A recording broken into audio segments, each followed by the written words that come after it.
This should be a golden moment for Nike. Its iconic trademark adorning apparel worn by hundreds of athletes and immortalized on dozens of podiums. But off camera, the 60-year-old company is stumbling.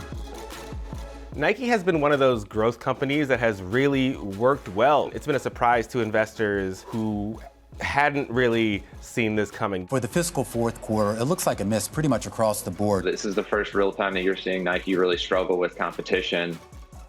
Nike's market value nosedived over the past few years and is worth more than $100 billion less now than during the last Summer Olympic Games. Meanwhile, arch nemesis Adidas, well, it's fared better, let's say, in spite of its own pretty serious public relations headaches. It's almost like an inverse relationship that we've seen at the two top athleisure brands globally. It's such a competitive space. It's On, it's Asics, it's Hoka. So, how did Nike run into trouble? January 1964. It saw numerous influential births, including Jeff Bezos and Michelle Obama, and slightly less literally, Nike. And through innovation, partnerships, and some iconic marketing, it's dominated sportswear ever since. These three words made up the slogan to beat. Just do it. Nike is very good with telling stories. They happen to have great athletes on their roster. People felt good in it and they felt like they were closer to their idols, like Michael Jordan. And for much of Nike's life, that relationship relied on foot traffic in stores. But over the last decade, the company began to ask itself, do we really need these guys? When Nike's CEO John Donahoe started back in 2020, he was brought on to really modernize Nike's online operation. So that's the app, the e-commerce store, because Donahoe came from eBay. That's one of the biggest e-commerce companies ever. But then,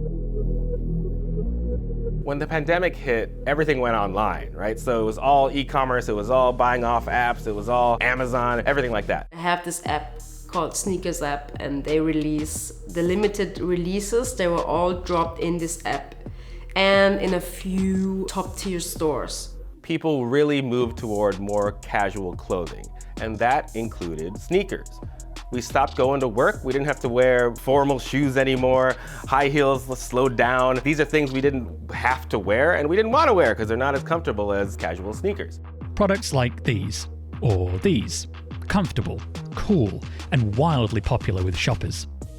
Donahoe pointed to the results as proof his strategy was working and started cutting those ties with retailers.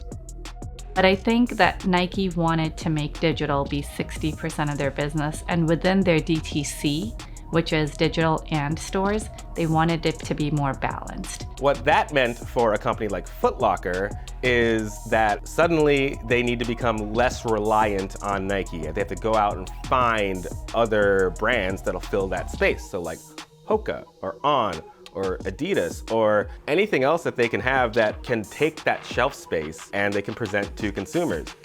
Which was advantageous for smaller rivals trying to muscle in on an incumbent's market share.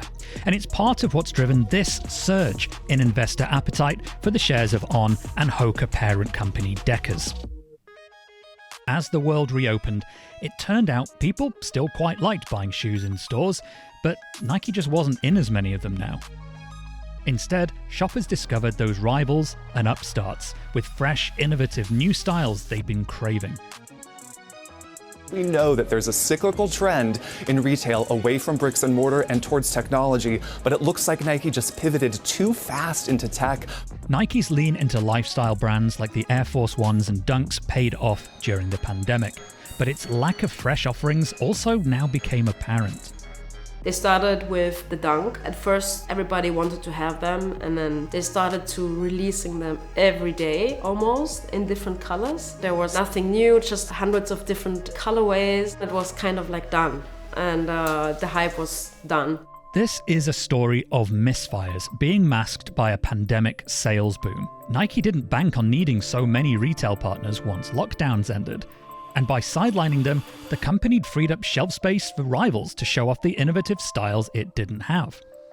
That's what propelled Nike into such a position that it ended up issuing a profit warning early in 2024, prompting the biggest single-day drop in its share price on record. But here's the thing. The Nike brand is powerful, and the company is still the world's largest sportswear retailer.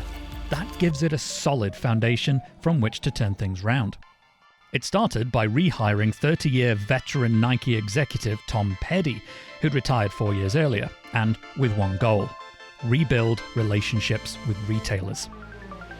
And now it needs to give those stores something exciting to put on shelves. It's going to take some time, which is why Donahoe told investors the next year will be a transition for the business, but it's towards a comeback for the brand he said has already started. It just needs to bring forward more newness across its line of products, focusing more aggressively on running and lifestyle because that is where it's lagged. And where those pesky rivals On and Hoka in particular have been exciting leg-centric fitness enthusiasts. Donahoe described running as a competitive battlefield, but one the company's going to fight with innovation and a major marketing push. It's one of the reasons this year's Summer Games are key for the company, or in Donahoe's corporate speak, a pinnacle moment to communicate our vision of sport to the world. It's brand exposure to probably the largest viewership in history, and of Nike innovation translating to medals. A bunch of its athletes, LeBron, Kevin Durant, these are the kinds of big names that need to win at the Summer Olympics for this to be a success for them.